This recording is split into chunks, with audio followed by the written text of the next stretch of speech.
Terça-feira, dia de análise de fato aqui no Jornal da TVC, e o tema de hoje é o aumento dos preços e os impactos na sociedade.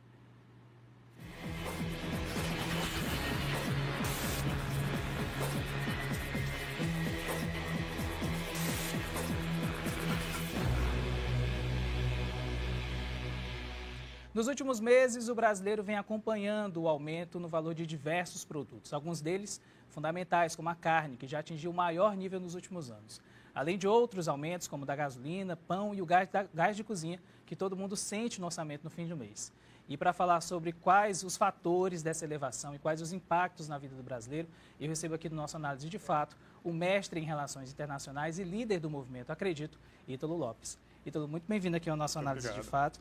Ítalo, falando mais especificamente da carne, né? A gente sabe, eu queria que você explicasse um pouco para as pessoas em casa, que esse aumento ele não se deu só por fatores internos, né? Teve uma questão internacional aí também. Queria que você explicasse um pouco, se é uma coisa mais leve, não no economês, que a gente está muito acostumado a ver, mas uma coisa mais para as pessoas em casa entenderem. Claro, então para as pessoas que estão em casa, eu acho que vale a pena a gente revisitar o que é inflação, por que isso impacta no aumento dos preços, né? Então, a inflação é um aumento dos preços derivado de uma alta demanda por algum produto, por algum serviço. Então, o que está acontecendo hoje é que nós temos uma grande demanda pela carne brasileira vinda aí da China, né? Então, uma vez que há essa grande demanda que compromete a nossa produção, há um aumento dos preços e isso impacta na vida do brasileiro, porque agora ele precisa de mais dinheiro para adquirir aquela carne. E essa movimentação no mercado, ela é normal, assim? Já aconteceu em outros momentos, assim? Como é que fica para a população, né? Para os exportadores deve estar bem, porque eles estão faturando um pouco mais. Mas e a população, como é que fica? Já aconteceu isso em algum outro momento? Nós já tivemos, bom, o Brasil é um país que depende muito do mercado de commodities, né? Quando você fala de gasolina, de carne, de trigo, todos esses produtos fazem parte desse tipo de mercado e eles possuem os seus preços fixados em cotações internacionais. Então nós sempre tivemos, né, uma participação muito forte no comércio internacional, desde aí 2003, com a abertura, inclusive, do mercado chinês. Porém, a gente tem uma conjuntura econômica diferente nesse momento que impacta a população brasileira de uma forma um pouco mais arriscada. Antigamente, quando nós tivemos ali por volta de 2011 uma aplicação de uma nova política econômica, né, que focava mais numa mudança de orientação para você abrir o mercado brasileiro, para você ter uma maior influência da indústria, e aumentar as exportações, a gente tinha um colchão social que garantia um amortecimento do impacto na população. Essa medida de aumento da exportação, de inflação, ela não acontece sozinha, né? Então, quando a gente olha para 2011, a gente vê que ela tinha muitas características do que teve hoje também, que é a questão de você ter uma exoneração da folha de pagamentos, você ter redução dos cortes de gasto do governo, né? Você ter ali uma redução de investimentos públicos e diversas outras exonerações que têm uma perspectiva de você influenciar o setor privado para ele investir mais e, com isso, você gerar mais renda e emprego no longo prazo.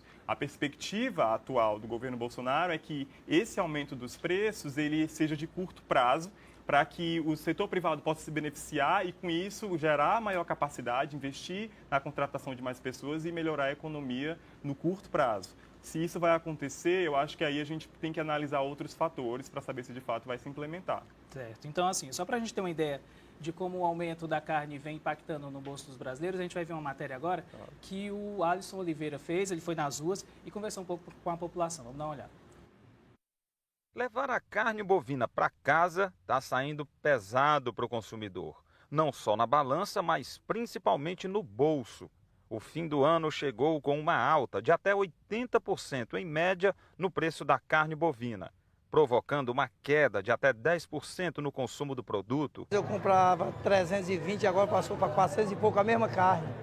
Um aumento muito alto, né? Rapaz, eu gastava 1.000, 1.200, estou gastando 1.500, 1.800 todo dia.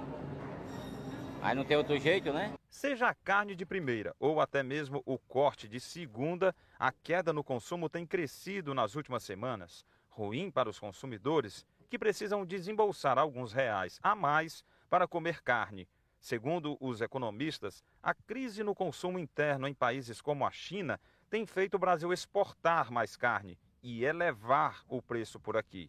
Assim, as promoções e os chamados dias da carne nos supermercados e nos mercados não têm sido tão atrativos assim ultimamente. Tá meio cara, né? A carne, eles estão pegando mais frango agora. Frango, porco, peixe, estão mais em conta, né? Agora a carne eles estão diminuindo mais, está mais cara. Aí entra a lei da oferta e a procura, e esses produtos acabam subindo os preços também.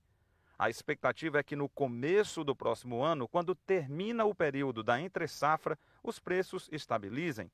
Enquanto isso, quem quiser comer carne bovina tem que estar disposto a gastar mais. Tem que controlar aí, porque senão o negócio vai ficar difícil, viu?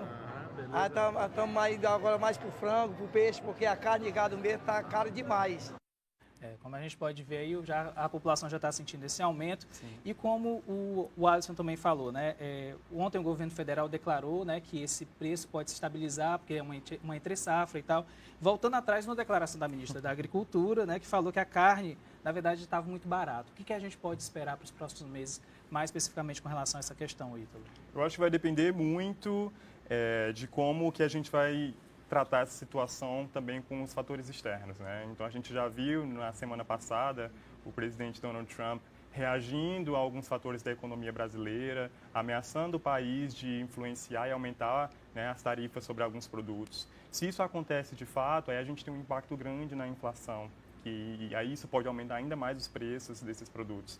A gente também tem, com o aumento do preço da carne, as pessoas migram para outros tipos de produtos, como o porco, como o frango. Só que quando você tem um aumento de uma demanda para esses produtos também, você também aumenta os preços deles. Então, a gente tem aí uma situação em que a população está meio que presa em uma armadilha, né? Porque ela não somente agora está com um alto nível de desemprego, sem perspectivas de melhoria, não somente ela está endividada, né? A gente sabe que o nível de endividamento da população é muito alto, ou ela tem um poder de consumo já baixo. Com o aumento desses produtos que são básicos, né, para a nossa alimentação, para a nutrição da população brasileira, a gente acaba colocando essa população cada vez mais pobre em uma situação muito complicada.